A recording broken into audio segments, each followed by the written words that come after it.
Assalamualaikum warahmatullahi ta'ala wabarakatuh. Bismillahirrahmanirrahim. Alhamdulillahi rabbil alamin. Wal aqibatu lil muttaqin. Wala udwana illa 'alal zalimin. Wassalatu wassalamu ala sayyidina Muhammadin asyrafil anbiya'i wal mursalin wa ala alihi wa sahbihi ajma'in. Alhamdulillah, senantiasalah kita bersyukur kehadrat Allah Subhanahu wa taala. Sekarang kita sudah akan mengakhiri Ramadan. Kalau dulu pada awalnya kita menyambut Ramadan dengan kegembiraan, sekarang kita akan meninggalkan Ramadan. Adab salah satu daripada untuk meninggalkan Ramadan adalah dengan kesedihan.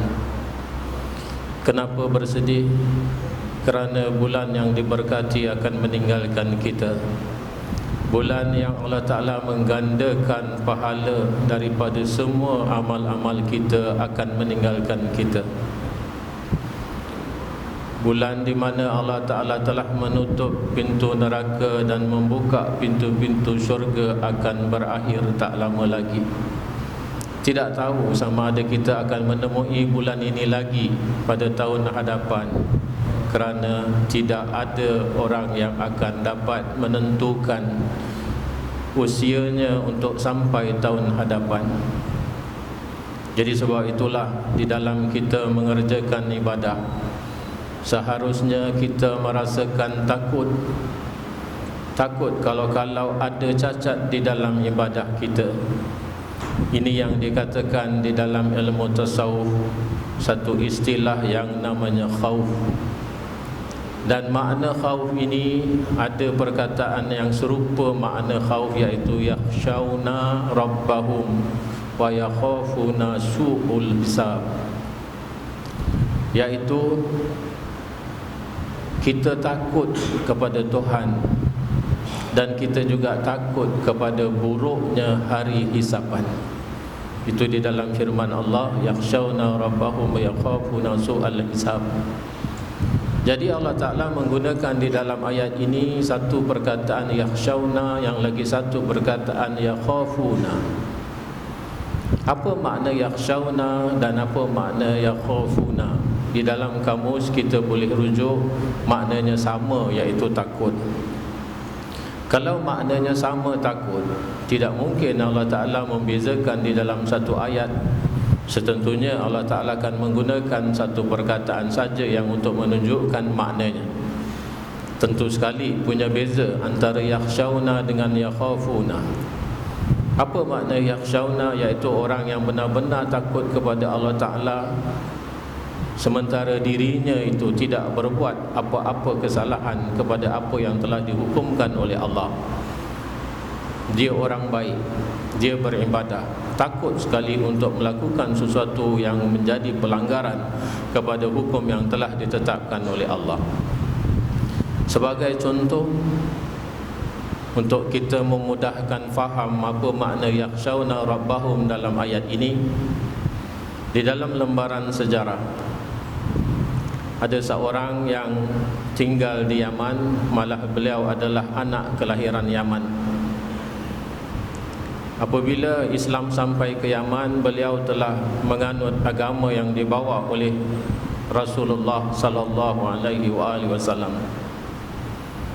Tapi oleh kerana duduk antara Yaman dengan Madinah, yang di mana Nabi telah menempati kota tersebut sangat jauh, pemuda ini sangat bercita-cita untuk dapat bertemu dengan Rasulullah. Tetapi beliau ada memiliki seorang ibu yang sangat tua, yang senantiasa mengharapkan pemeliharaan, tuntunan daripada anaknya yang satu-satu ini. Jadi oleh kerana saking rindunya dia kepada Rasulullah, dia bersuara kepada ibunya. Katanya, wahai ibu, bolehkah aku meninggalkan engkau, menitipkan engkau kepada jiran kita, dan aku sangat ingin bertemu dengan Rasulullah.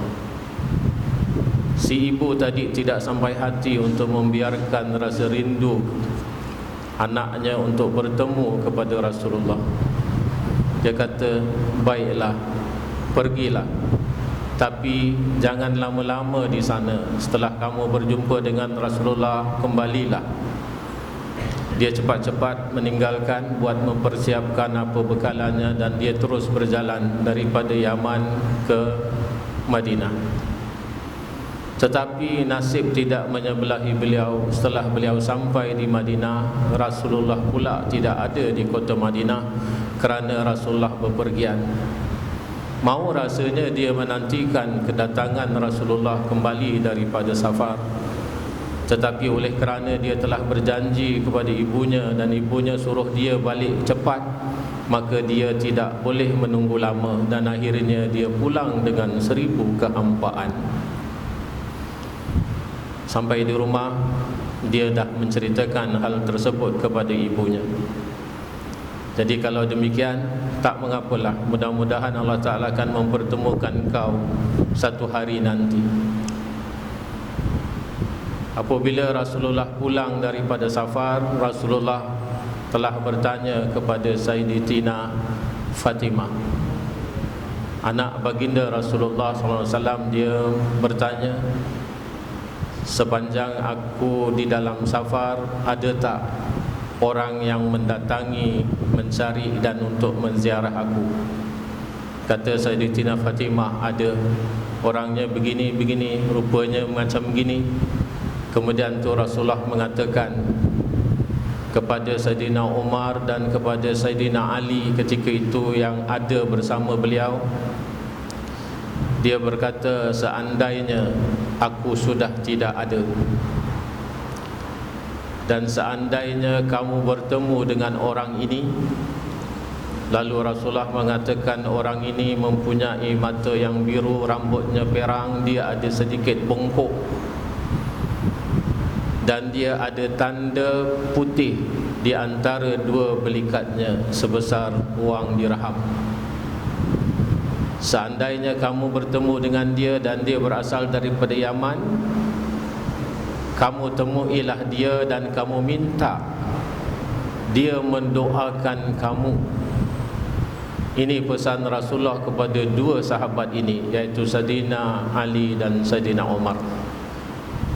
Siapa pemuda ini? Siapa orang ini yang Rasulullah mengatakan kepada sahabat baiknya supaya minta didoakan? Nampak khususnya orang ini di sisi Rasulullah SAW. Yang akhirnya apabila Rasulullah sudah wafat, dua orang sahabat Rasulullah ini senantiasa memerhatikan kafilah yang datang daripada Yaman. Satu persatu di antara mereka memeriksa orang-orang yang datang, ada tak rupa laki-laki yang telah dijelaskan oleh Rasulullah SAW. Yang akhirnya mereka telah bertemu lelaki ini dan bertanya, siapakah nama kamu?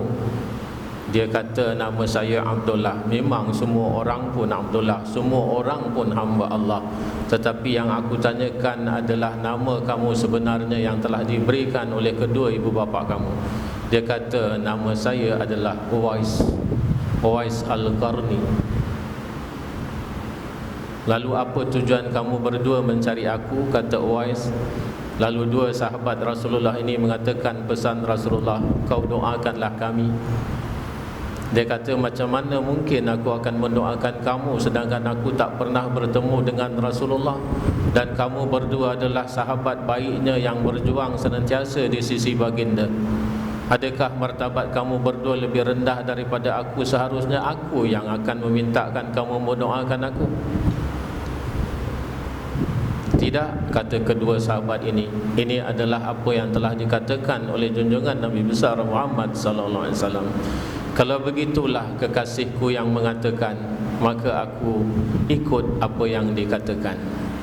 Ini cintanya Uwais Al-Qarni kepada Rasulullah SAW. Sampai ada riwayat yang mengatakan bahawasanya ketika Rasulullah perang Uhud dan ketika itu Rasulullah luka, giginya tercabut kerana disusuli dengan topi besinya itu. Apabila didengar oleh Uwais tentang macam mana Rasulullah luka di perang Uhud, dia sendiri telah mencabut giginya supaya dapat merasakan macam mana sakitnya Rasulullah mendapat musibah tersebut. Ini orang yang tidak pernah melihat Rasulullah, tapi sangat dekat hatinya dan merasakan kesakitan yang dirasai oleh Rasulullah. Dapatkah kita membandingkan diri kita dengan Uwais? Orang-orang yang terdahulu yang telah diberikan oleh Allah Ta'ala banyak kesempurnaan dan pengajaran yang untuk kita lihat. Kenapa kita tidak mencontohi mereka yang telah berjaya di sisi Allah dan Rasulnya? Kenapa kita tidak melihat betapa hebatnya ibadah mereka dan mereka masih tetap merendah diri? Berapa cintanya mereka kepada Rasulullah walaupun tak pernah bertemu. Sekalipun bukan perintah itu datang langsung daripada lidah Rasulullah, hanya disampaikan kepada dua orang sahabatnya, dia tetap patuh untuk melakukannya. Kita seharusnya mengambil iktibar daripada cerita Uwais Al-Qarni, betapa dia mencintai ibunya, kerana mencintai ibu adalah salah satu daripada apa yang dianjurkan oleh Islam, apa yang diajarkan oleh baginda Nabi besar Muhammad sallallahu alaihi wasallam. Beliau dilahirkan sebagai seorang yang sangat miskin. Ketika lahirnya, keadaan fizikalnya saja sudah cukup untuk ditertawakan orang. Sebagaimana yang sudah kita jelaskan tadi, dia ada bongkok sedikit yang sampai dagunya tu boleh mencecah dadanya, dan dia dilahirkan di dalam keadaan berkulit belang, iaitu ada penyakit sopak. Tetapi dia sangat cinta kepada ibunya, tidak menghalang penyakitnya untuk berbakti kepada ibunya, dan tak ada penyakitnya yang untuk menghalang dia beribadah kepada Allah. Satu ketika dia sangat bercita-cita untuk mengerjakan haji, tetapi tidak ada wang untuk beli kenderaan, tidak ada wang untuk menyewa kenderaan. Jadi dia berkata kepada ibunya, tak apalah, saya akan mendukung ibu berjalan daripada Yaman ke Mekah untuk mengerjakan haji. Dia dukung ibunya. Kita sekarang,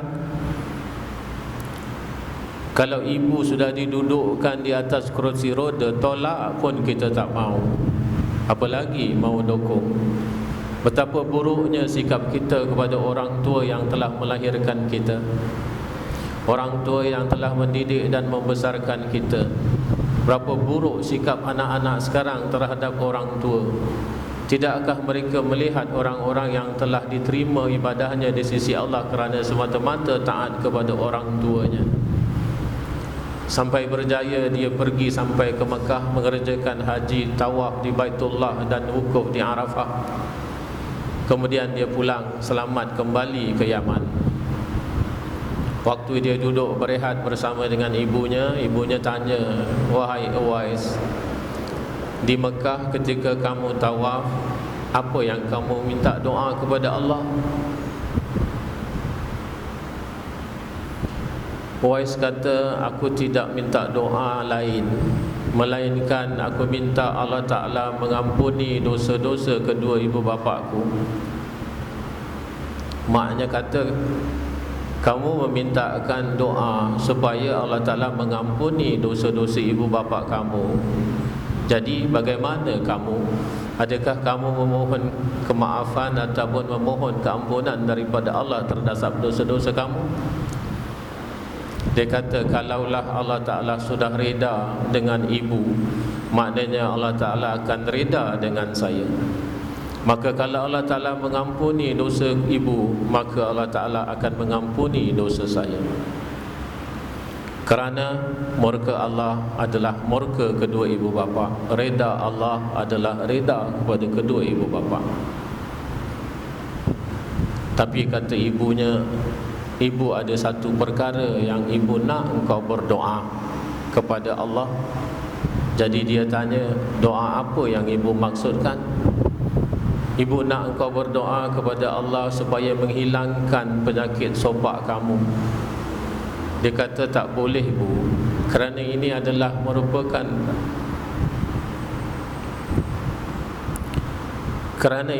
merupakan anugerah Allah. Ini yang Allah Ta'ala beri sakit sopak pada kulitnya, tetap merasakan bahawasanya itu adalah anugerah dan nikmat. Yang kita siang hari malam menggunakan nikmat daripada Allah, tubuh badan kita sehat, kulit kita cantik, mata kita terang, tetapi apa yang kita pergunakan daripada nikmat yang Allah Ta'ala berikan kepada kita berbeza sekali dengan Uwais. Sampai dia mengatakan, mana mungkin saya minta doa kepada Allah untuk menghilangkan anugerahnya. Saya takut akan mendatangkan kemurkaan Allah. Ini yang dimaksudkan di dalam ayat yakhshawna rabbahu. Tapi kata ibunya, bukankah ini merupakan permintaan ibu kepada kamu? Dan pasti Allah Ta'ala juga tidak akan menolak bahawasanya ibu yang memintakan supaya kamu itu berdoa kepada Allah. Baiklah Bu, kata dia, kerana untuk menjunjung perintah ibu yang saya reda dengan apa ibu kata, saya akan berdoa. Tetapi di dalam doanya apa yang dikatakan oleh Uwais, dia kata, ya Allah, sebagaimana yang diminta oleh ibuku, dan aku tidak mau menghampakan hatinya, hilangkanlah penyakit sopak di badan aku ini. Tetapi aku juga takut kemurkaan Engkau, seolah-olah aku sudah tidak mau menerima anugerah Engkau. Kalau seandainya Engkau kabulkan permintaan aku, Engkau hilangkan semua sakit sopak daripada kulit aku, maka Engkau tinggalkanlah sedikit supaya aku dapat melihatnya, supaya aku dapat merasakan bahawasanya anugerah Engkau tetap aku miliki. Maka Allah Ta'ala menghilangkan seluruh sopak di dalam badan tubuhnya. Itulah yang ditinggalkan, hanya sebesar wang dirham ada di belikatnya di sebelah sini, iaitu bulat, masih putih, tanda bekas sakit sopak. Ini orang yang yakhshawna rabbahu. Lihat bagaimana Allah Ta'ala mendatangkan keburukan kepadanya, tapi dia tetap merasakan bahawa ini adalah anugerah besar. Kita ambillah iktibar daripada Uwais, iaitu apabila kita mengerjakan ibadah, apabila Allah Ta'ala telah membuat satu ibadah itu wajib kepada kita, apalagi di dalam bulan Ramadan ini kita disuruh berpuasa, bukan hanya puasa menahan diri daripada makan dan minum saja, tetapi menahan diri daripada hawa nafsu. Takut-takut kalau di dalam ibadah kita itu ada cacat celanya yang Allah Ta'ala jadi murka kepada kita. Kerana Ramadan adalah merupakan anugerah besar kepada kita. Diampuni dosa-dosa kita di akhir-akhir Ramadan, iaitu dibebaskan manusia yang sudah diwajibkan masuk neraka, dibebaskan daripada api neraka. Dan kita mengharapkan diri kita untuk salah satu daripadanya, kitalah yang dibebaskan oleh Allah Ta'ala daripada neraka. Bagaimana untuk kita mendapat kebebasan daripada neraka kalau seandainya di dalam ibadah kita itu ada berlaku penipuan, ada berlaku pura-pura, ada berlaku munafik? Kita tidak merasakan benar-benar bahawasanya apabila kita menyambut Ramadan kita gembira, dan kita tak merasakan benar-benar apabila kita meninggalkan Ramadan kita bersedih. Tahu tak kita bahawasanya orang-orang munafik itu akan dimasukkan oleh Allah Ta'ala ke dalam satu telaga yang namanya Telaga Habhab. Di mana letaknya Telaga Habhab ini? Dia diletakkan di dalam dasar neraka Jahanam. Telaga ini ditutup dengan batu karang yang besar. Tuan-tuan boleh rujuk di dalam kitab yang dikarang oleh Ibnu Jauziyah. Seandainya tutup batu karang yang menutupi telaga ini dibuka sedikit, dan Allah Ta'ala mengizinkan ada api yang ada di dalam Telaga Habhab ini keluar, api ini sendiri akan melahap api neraka jahanam. Api neraka jahanam saking takutnya kepada api yang ada di dalam telaga Habhab ini. Ini api neraka takut kepada telaga Habhab. Kita manusia, kenapa kita seharusnya berbohong untuk mengerjakan ibadah kepada Allah Ta'ala tidak dengan sesungguhnya? Maka kita tidak akan termasuk di dalam orang-orang yang dikatakan yakhshawna rabbahum. Belum lagi kita takut kepada Allah. Ketika nanti di hari kiamat, neraka akan bersujud kepada Allah. Dia minta izin kepada Allah, izinkanlah untuk aku menakut-nakuti umat manusia yang telah membuat kerosakan dan maksiat di atas dunia. Allah Ta'ala mengizinkan. Dengan satu syarat, Allah mengatakan kepada neraka jahanam ini, api neraka ini, katanya, kamu boleh menakut-nakuti umat manusia yang sekarang berada di padang mahsyar, tapi dengan satu perkara, kamu tidak boleh menentang apa yang dikatakan oleh kekasihku Nabi Muhammad sallallahu alaihi wasallam. Neraka jahanam turun mengelilingi orang-orang yang ada di padang mahsyar dengan api yang menjulang-julang dan berteriak yang ditarik oleh 70,000 malaikat mengekang maranya api neraka ini untuk melahap orang-orang yang ada di padang mahsyar. Maka Rasulullah datang, ditebarkan sarabannya, lalu dia kata, berhenti wahai neraka, cukuplah engkau, janganlah menakut-nakuti umat aku. Neraka kata, aku telah diperintahkan oleh Allah Ta'ala untuk tidak menentang perintahmu. Dengan sendiri neraka jahanam terus mengecil, tidak sekuat daripada awalnya apinya itu menjulang-julang. Ini Rasulullah, kekasih Allah, Nabi kita, Nabi yang mencintai kita. Apa balasan cinta kita kepada Rasulullah? Kalau apa yang didatangkan oleh Rasulullah sallallahu alaihi wasallam kepada kita tidak kita kerjakan dengan sepenuh hati, tidak kita buat dengan sesungguhnya untuk menepati apa yang dimaksudkan oleh junjungan Nabi besar kita Muhammad sallallahu alaihi wasallam, sangat sedih hati kita kalau seandainya Rasulullah ada di kalangan kita dan kita sebagai umatnya bersikap seperti macam ini. Apa yang seharusnya kita hadapkan amal kita kepada junjungan Nabi besar kita Muhammad sallallahu alaihi wasallam? Orang yang akan dibebaskan oleh Allah Ta'ala daripada neraka merupakan satu keadaan musibah yang sangat besar, kerana neraka adalah musibah besar. Tapi sebelum kita dimasukkan neraka, takkah kita tahu bahawasanya kita akan melalui alam barzah, kita akan melalui sakaratul maut? Dengan siapa? Kalau kita merasakan bahawasanya kita akan dapat mengharungi perkara-perkara tersebut, siapa kita? Kalau kita tidak mencintai Rasulullah, Rasulullah tidak akan dapat mensyafaatkan kita. Kita akan tidak lepas daripada soalan mungkar wa nakir. Kita tidak akan dapat terhindar daripada seksaan kubur. Siapa kita? Kita adalah umat Muhammad. Maka teguhkanlah hati kita di akhir-akhir bulan Ramadan ini. Bersedihlah kerana akan meninggalkan satu perkara yang sangat Allah Ta'ala beratkan kepada umat Muhammad.